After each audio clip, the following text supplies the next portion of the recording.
प्रिय विद्यार्थियों, कबीर के दोहों पर हम चर्चा कर रहे हैं। कबीर दास कहते हैं, मेरा मन सुमिरे राम को, मेरा मन राम ही आदि, अब मन राम ही होई रहा, शीस नवाऊं काहीं।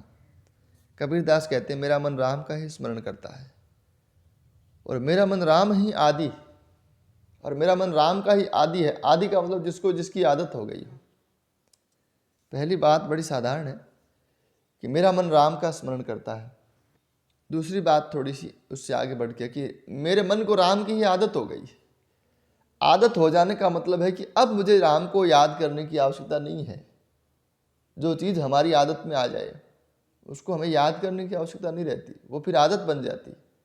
एक शायर कहते हैं कि अब तो तुम आदत सी हो गई और आदत कभी जाती नहीं। जब हम गाड़ी ड्राइव कर रहे हैं और गाड़ी ड्राइव करते करते जब बहुत लंबा समय हमारा हो जाता है, अनुभव हो जाता है, तो हमें गियर बदलना, ब्रेक लगाना और ये क्लच दबाना, मतलब किसी भी प्रकार इन चीज़ों की आदत याद करने की आवश्यकता नहीं है। सब काम अपने आप होता है और हम 1 सेकंड में 3-4 काम कर लेते हैं। रेस को कम करते हैं, क्लच दबाते हैं, गियर बदलते हैं, फिर क्लच को छोड़ते हैं, रेस दबाते हैं। 1 सेकंड के अंदर ये 4-5 काम हो जाते हैं और बड़ा स्वाभाविक। बात कर रहे हैं तब भी, किसी फ़ोन पे कर रहे हैं तब भी, कोई बैठा है तो भी, उससे कोई फ़र्क नहीं पड़ता। कबीर दास कहते हैं, मेरा मन राम ही आदि, मेरा मन है वो राम का आदि हो गए। आदि हो जाने के बाद अब उसको स्मरण करने की आदत, स्मरण करने की आवश्यकता, उसके लिए प्रयत्न करने की आवश्यकता नहीं है। अब वो मेरी आदत बन चुका है। और अभी इससे आगे का स्तर, अब मन राम ही होए रहा, और मन राम ही हो गया है तो शीश नवाहूं काहीं। तो फिर मैं किसको शीश झुकाऊं? क्या अपने आप को शीश झुकाऊं? क्या अपने आप को शीश नवाऊं? यानी मैं किसको प्रणाम करूं? जब मेरा मन ही राम हो गया है तो राम, अगर मैं राम को प्रणाम करता हूं तो फिर राम राम को प्रणाम कर रहा है, और अगर मैं अपने आप को प्रणाम करता हूं तो फिर मैं मेरे को ही प्रणाम कर रहा हूं, क्योंकि मेरा मन ही राम हो गया है। इसलिए कबीर दास कहते हैं कि अब सब, इसका मतलब है एकाकार हो गया है। अब मेरे और राम के भीतर में कोई फर्क नहीं है। अब आत्मा परमात्मा हो चुकी है। इसलिए प्रणाम करना, वंदना करना ये अब शेष नहीं रह गया है। अब इन सब चीज़ों से हम ऊपर उठ चुके हैं। तू करता तू भया, मुझ में रही न हूँ, बाकी तेरे नाव परू जित देखो तितु। बारी तेरे नाव परी जित देखो तितु। तू करता तू भया, ये निर्गुण की एक यह भी विशेषता है कि वो आमतौर पर ईश्वर के लिए तू शब्द का प्रयोग कर लेते हैं। यह भी आत्मीयता है। अपनापन जहाँ पे होता है हम तू शब्द का प्रयोग कर लेते हैं। तू करता तू भया, मुझ में रही न हूँ, कि तू करता तू भया, कि मैं तेरा नाम लेते लेते तू ही हो गया हूँ। तू करता यानी तेरा नाम लेते लेते तू भया, परमात्मा ही हो गया हूँ। मुझ में रही न हूँ का मतलब मैं, और मैं का मतलब अहंकार। हूँ शब्द का प्रयोग हमारे यहाँ भी होता है ब्रज भाषा में, जिसको हम हों बोलते हैं। हमारे यहाँ भी हूँ, मारवाड़ में भी हूँ का होता है कि हूँ तो को जाऊँ नहीं, है ना। तो ऐसे हूँ का प्रयोग मतलब मैं के लिए होता है, और मैं का मतलब अहंकार। और जब आत्मा परमात्मा हो गई है तो फिर अपने आप, तो फिर आत्मा का तो स्वरूप ही वो नष्ट हो जाता है। मतलब वो उसका एक प्रकार से हम कह सकते हैं उसका अस्तित्व नष्ट हो जाता है, क्योंकि फिर वहाँ परमात्मा सर्वत्र व्याप्त है। इसलिए वो कहते हैं कि जब मैं परमात्मा हो गया तो मेरे अंदर अहंकार नहीं रहा, मैं रहा ही नहीं। अहंकार कैसे रह सकता है? जब मैं ही नहीं हूँ तो अहंकार किस बात का? मेरे होने का मतलब ही अहंकार है। अगर मैं कहूँ कि मैं हूँ तो फिर यही अहंकार है, और जब यही मिट जाता है तो सब अहंकार मिट जाते हैं। और अहंकार एक बहुत बड़ा रोग है कबीरदास के अनुसार। बारी तेरे नाव परी, बारी मतलब बलिहारी जाना, न्योछावर जाना, तेरे नाव पर जित देखूं तित तू। संसार में मैं जहाँ जहाँ देखता हूँ वहाँ तू ही विराजमान है। बड़ा साधारण दुआ है, ज़्यादा चर्चा मैं नहीं करूँगा क्योंकि फिर वीडियो लंबा हो जाता है। कबीर सूता क्या करे, उठी न रोवे दुख, जाका बासा गोर में सो क्यों सोवे सुख। कबीर सूता क्या करे, उठी न रोवे दुख। कबीर दास कहते हैं कि सूता क्या करे, सोते सोते क्या कर रहा है। यहाँ सोने का मतलब अज्ञान की निद्रा है, ज्ञान नहीं है। सोने का मतलब अज्ञान है, भ्रम है, माया है, सांसारिकता है। ये भागम भाग, ये सांसारिक मोह है, इस चक्कर में पड़ा पड़ा क्या कर रहा है? अपने आप को पहचानो और यह जानो कि तुम एक परमात्मा के अंश हो और तुम्हारे भीतर जो आत्मा है वही परमात्मा का अंश है, और उसी से परमात्मा का मेल करवाना हमारे जीवन का अंतिम लक्ष्य है। पर आत्मा का परमात्मा से मिलन ही हमारा अंतिम उद्देश्य है। तो ये बात पहचानो। ये बात पहचानते ही क्या होगा? हम जाग जाएंगे। यही बात कबीर कहते हैं कि सूता क्या करे, सोते हुए क्या कर रहा है? तो फिर जागना कैसा? अपने आप को पहचानने, ये जागना हुआ। उठ, उठने का मतलब क्या है? जागना है, ज्ञान प्राप्त करना है। न रोवे दुख, आप उठ के बाद में कोमा लगा लेंगे तो सही अर्थ निकल पाएगा। कबीर सूता क्या करे, उठ, न रोवे दुख, इस दुख में रो मत, क्योंकि रोने से कुछ नहीं होगा। असल में हम मार्ग के रास्ते में, या हम कहीं जाना चाहते हैं और रास्ते के प्रारंभ में ही, मार्ग के प्रारंभ में ही हम बैठ गए और वहाँ बैठ के रो रहे हैं कि इतना लंबा मार्ग कैसे पार होगा। तो रोते रहो, भले ही बरसों रोते रहो, लेकिन मार्ग कभी भी पार नहीं होगा, मंजिल कभी प्राप्त नहीं होगी। बहुत से विद्यार्थी, ये बात बहुत असल में कबीर की बात है, वो हम केवल कविता की बात ये भी है। साहित्य में आप कबीर को, अगर आपको ये लगता है कि मुझे तो भजन नहीं करने, मुझे आत्मा परमात्मा से कोई लेना देना नहीं है, तो मैं कबीर को क्यों पढ़ूं? आप अपने लिए बहुत कुछ खो सकते हैं। हम जब भी कोई काम करते हैं, विद्यार्थी परीक्षा की तैयारी शुरू करते हैं, हम जब भी कोई नया प्रोजेक्ट शुरू करते हैं, तो हम उसकी दूरी को देखते हैं, और दूरी को देखकर अगर हम उसके प्रारंभ में थक हार कर बैठ गए और रोने लगे और हमने हार मान ली, तो कभी हम पहुंच ही नहीं पाएंगे। इसलिए कबीरदास कहते हैं कि उठ, न रोवे दुख, उठ, खड़ा हो और चलना शुरू कर। चलना शुरू करेगा तो निश्चित पहुंचेगा, और बैठा बैठा रोता रहेगा तो यही रह जाएगा। इसलिए दुख में रो मत। और जाका बासा गोर में, सो क्यों सोवे सुख। गोर का मतलब ये होता है कि असल में गोर शब्द का प्रयोग हमारे में, जैसे मेरे अर्थ अनुसार बता रहा हूँ, कि गोर गांव के बिल्कुल नज़दीक जो खेत होते हैं उनको कहा जाता है, या एक रास्ता होता है जिसको गोया भी बोलते हैं। मतलब जैसे गांव के पास से कोई रास्ता गुजर रहा हो, उस रास्ते पर किसी का मकान हो, उसको हम गोर, उस रास्ते को गोर कहा जाता है।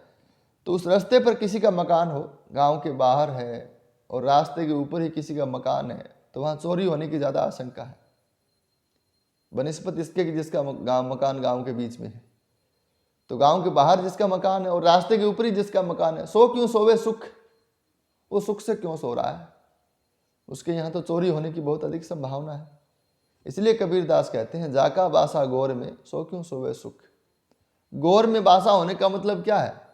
कि ये जो संसार है, यहाँ आदमी का पतन बहुत जल्दी होता है। आत्मा को जगाने के लिए, परमात्मा की तरफ बढ़ने के लिए, अध्यात्म ज्ञान प्राप्त करने के लिए, लक्ष्य प्राप्त करने के लिए, सुकीर्ति पाने के लिए, सफलता पाने के लिए बहुत अधिक प्रयत्न करने पड़ते हैं, जबकि बुराई के लिए, अवनति के लिए, पतन के लिए कुछ नहीं करना पड़ता, अपने आप हो जाता है। ये संसार ऐसा है जैसे किसी का बासा गोर में हो। तो जाका बासा गोर में, यहाँ कुछ नहीं, विषय वासनाओं में भटकने के लिए और माया के बंधनों में जकड़ने के लिए, सांसारिकता में जकड़ने के लिए तुम्हें कुछ करना नहीं पड़ेगा, अपने आप हो जाएगा। तो ये तुम्हारी हालत वैसी है जैसे किसी का मकान गोर में हो, तो सुख में मत सो। जाका बासा गोर में, सो क्यों सोवे सुख। बहुत अच्छा उदाहरण, दोहा मतलब इसमें दिया गया है। राम प्यारा छोड़ कर करे आन का जाप, बेसा केरा पूत जो कहे कौन को बाप। राम प्यारा छोड़कर, प्यारे राम को छोड़कर, करे आन का जाप, आन का मतलब अन्य का, जो अन्य का स्मरण करता है। बेसा केरा पूत जो, वेश्या के पुत्र के समान, कहे कौन सु बाप, किसको बाप कहेगा। जिस प्रकार वेश्या का पुत्र, इसमें उदाहरण अलंकार है, वेश्या केरा पूत जो, जिस प्रकार वेश्या का पुत्र है वो उसकी माँ तो होती है लेकिन उसका पिता नहीं होता, पिता होता है लेकिन वो किसको अपना पिता कहे। तो वेश्या केरा पूत जो, कहे कौन को बाप। वेश्या के पुत्र के समान वह व्यक्ति जो राम प्यारे को छोड़कर किसी अन्य का जाप करता है, वह किसको अपना पिता कहेगा। कौन उसका मालिक है, कौन उसका स्वामी है। अगला दोहा देखिए, लंबा मार्ग दूरी घर, विकट पंथ बहुमार, कहो संतो क्यों पाइए दुर्लभ हरि दीदार। एक बात यह भी है कि ईश्वर की भक्ति, चाहे वो निर्गुण हो चाहे सगुण, उसका जो मार्ग है वो बहुत कठिन है। ये सब लोग कहते हैं, सगुण भी कहते हैं, निर्गुण भी कहते हैं। ईश्वर को पाना, उसके पास पहुंचना, इसमें बहुत कठिनता है। कबीरदास उसी का वर्णन कर रहे हैं। लंबा मार्ग और दूरी घर। पहली बात तो मार्ग बहुत लंबा और घर बहुत दूर है। और मार्ग भी अगर आसान हो तो आसानी से तय किया जा सकता है। लंबा मार्ग भी अगर मार्ग अच्छा हो, अगर हाईवे हो तो 400-500 किलोमीटर भी आराम से गाड़ी चलाई जा सकती। और रास्ता खराब हो तो 50 किलोमीटर जाना भी मुश्किल हो जाता है। तो लंबा मार्ग दूरी घर, विकट पंथ, रास्ता बड़ा भयानक खराब है। और बहुमार, अनेक प्रकार के संकट भी है, अनेक प्रकार के संकट भी है। लंबा मार्ग दूरी घर। पहली बात तो ईश्वर की प्राप्ति, जब हम कहते हैं कि, जब मैंने आपको बताया कि मैंने तो बहुत छोटी बात बताई जो मैंने सोची है कि जब हम बैठते हैं तो अनेक प्रकार के विचार आते हैं मन के अंदर, और फिर उन विचारों से हम मतलब निजात पाते हैं। ये इसमें भी बहुत समय लग जाता है। तो किस प्रकार से, और पहली बात तो कुंडलिनी अगर किसी की जागृत हो जाए और ऊपर की ओर चलना शुरू हो जाए, तभी आदमी पागल की अवस्था में आ जाता है। अपने आप में नियंत्रित रखना बहुत मुश्किल हो जाता है, ऐसा मैंने सुना है। तो ये ईश्वर की आराधना और कुंडलिनी को जागृत करके और ब्रह्मरंध्र तक पहुंचाना लंबा मार्ग है।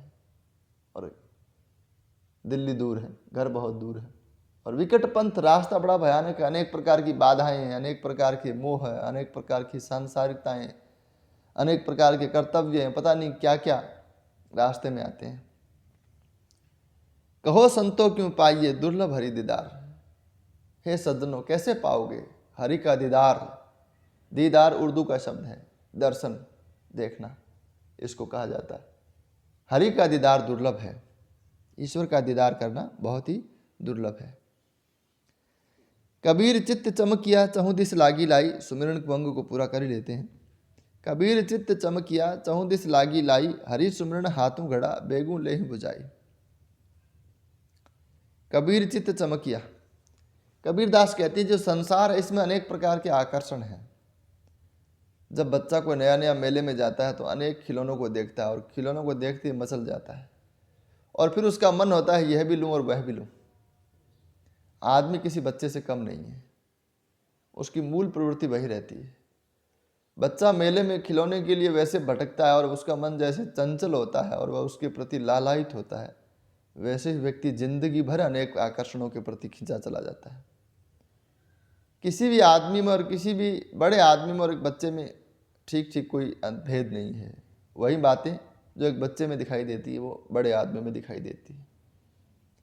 आकर्षण के केंद्र भले ही बदल जाए, लेकिन आकर्षण वही रहता है। इसीलिए कबीरदास कहते हैं कि ये जो संसारिक चकाचौंध है, इसमें मेरा चित्त चमक गया, एक प्रकार से प्रसन्न हो गया, उसमें बंध गया। कबीर चित्त चमकिया, कबीरदास कहते हैं कि मेरा चित्त इस चकाचौंध के अंदर चमक गया, फंस गया। और चहुदिस लागी लाई, लाई का मतलब लाय, और लाय कहते हैं आग को, अग्नि को। चहुदिस लागी लाई, और चारों ओर वो आग लग गई।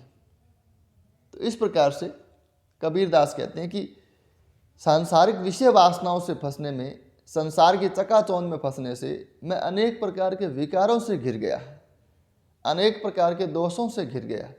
यहाँ इसका मतलब यह भी है कि जैसे हम अगर कोई व्यवहार हमारा अच्छा नहीं है, जीवन शैली हमारी अच्छी नहीं है, तो हमें रोग हो जाते हैं, अनेक प्रकार के हमारे शरीर में दोष हो जाते हैं।